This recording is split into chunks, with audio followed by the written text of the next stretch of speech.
¿Qué tal? ¿Cómo están? Ya estamos aquí para explicar un tema más en matemáticas sobre los polígonos. Acuérdense que anteriormente en las clases que estamos haciendo ya vimos lo que son los elementos del polígono, y uno de los elementos que vamos a trabajar ahorita es el llamado ángulo central. Es muy importante que ustedes identifiquen dónde vamos a tener el ángulo central dentro de un polígono regular, ¿sale?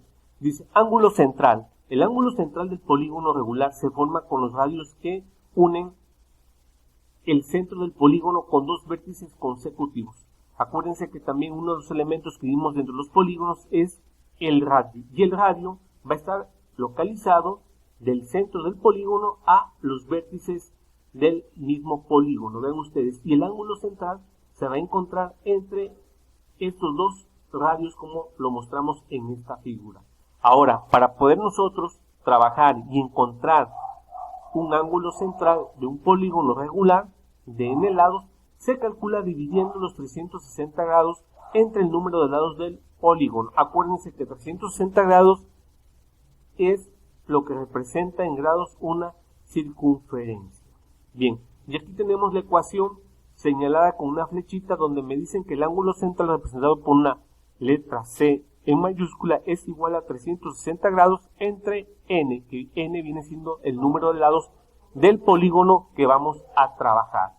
Y nos dice también que la suma de todos los ángulos centrales de este polígono regular es igual a 360 grados. Quiere decir que si yo encuentro los ángulos centrales de este polígono, ¿sí?, al sumarlos me deben dar 360 grados. Vean ustedes, si este polígono es de 6 lados, 1, 2, 3, 4, 5, 6 lados, vamos a tener 6 ángulos centrales, ¿vale? Bien, sería cuestión de que ustedes dividieran el polígono en radios y ubiquen el ángulo central de este polígono. Al sumarlos, 9 da los 360 grados. Bien, vamos a ver un ejercicio básico, fácil y sencillo, donde dice: dado el siguiente pentágono regular, calcula el valor del ángulo central y la suma de sus ángulos centrales.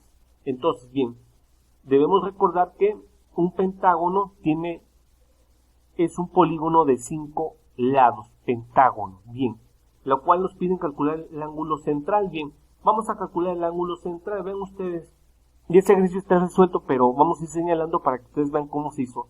Bien, para encontrar el ángulo central nos dicen que debemos de dividir 360 grados entre el número de lados, que es n. ¿Cuántos lados tiene este polígono llamado pentágono? Tiene 5 lados, entonces los 360 grados sobre n, que sería 360 grados entre 5. Acuérdense, 5 es el número de lados del polígono. Y haciendo la operación 360 entre 5 nos da igual a 72 grados. Quiere decir que un ángulo central de este polígono es de 72 grados. Bien, ¿sí? Es lo que nos están pidiendo en el inciso A. Bien, pero también nos pide que la suma de los ángulos centrales, como se trata de un ángulo regular, ¿sí?, quiere decir que los demás ángulos centrales deben de medir lo mismo, 72 grados.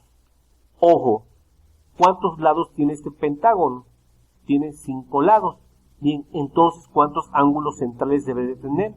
5 ángulos centrales, ¿vale? Entonces, es para que ustedes tengan ahí una característica de cómo poder encontrar o de saber cuántos ángulos centrales vamos a encontrar en un polígono regular. Si tiene 5 lados la figura, 5 ángulos centrales. En ese, si tiene 6 lados, vamos a tener 6 ángulos centrales. Bien, pero vamos a este ejemplo. Bien, entonces me están pidiendo la suma de los ángulos centrales. Bien, aquí hay una pequeña fórmula, vean ustedes, aquí está esta notación, ¿sí?, que quiere decir que vamos a sumar todos los ángulos centrales.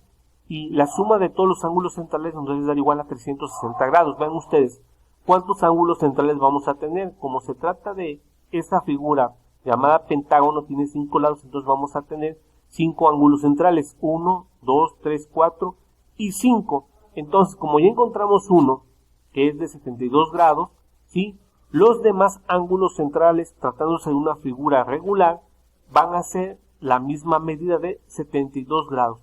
Al sumar esos ángulos centrales que tenemos aquí nos debe dar igual a 360 grados. Y ya tenemos que al sumar todos los ángulos centrales de esta figura, debe de sumar 360 grados. Y entonces ya encontramos lo solicitado en el inciso A y en el inciso B. Entonces, ojo, esta es la fórmula para encontrar un ángulo central, no la suma, solamente un ángulo central de la figura que vamos a trabajar, en este caso un polígono regular. Y esto que tenemos aquí es para sumar todos los ángulos centrales que debemos de tener en un polígono regular como ese que tenemos aquí. Al sumarlos nos debe dar igual a 360 grados. Bien, una de las características de los polígonos, vean ustedes aquí, yo se las puse, los polígonos regulares, sus lados y ángulos miden lo mismo. Quiere decir que los lados de este polígono regular deben de tener la misma medida y sus ángulos deben de medir igual, tanto los ángulos centrales que mostramos aquí como los ángulos internos que podemos señalar aquí. Acuérdense que también el ángulo interior de un polígono es uno de los elementos que conforman o están dentro de un polígono regular. Bien, los polígonos irregulares, sus lados y ángulos miden diferentes, ¿sí? Vean ustedes, este es un polígono regular, sus ángulos miden igual y sus lados deben de medir lo mismo, mientras que un polígono irregular, sus lados son diferentes y sus ángulos internos también miden de diferente o tienen diferente medida. Bien, es una de las características que podemos observar cuando trabajamos polígonos, ¿sale? Entonces, bien, ya tenemos cómo encontrar el ángulo central y cómo debemos de sumar los ángulos centrales para que nos den 360 grados. Bien, yo los dejo con esta pequeña explicación sobre ángulo central y esperemos que esto les sirva para los ejercicios a resolver. Bien, yo los dejo no sin antes decirles que compartan este video, denle like, suscríbanse y hagan un comentario de este ejercicio, de ese tema o de los ejercicios que quieran resolver posteriormente. Bien, yo los dejo, nos vemos en la próxima.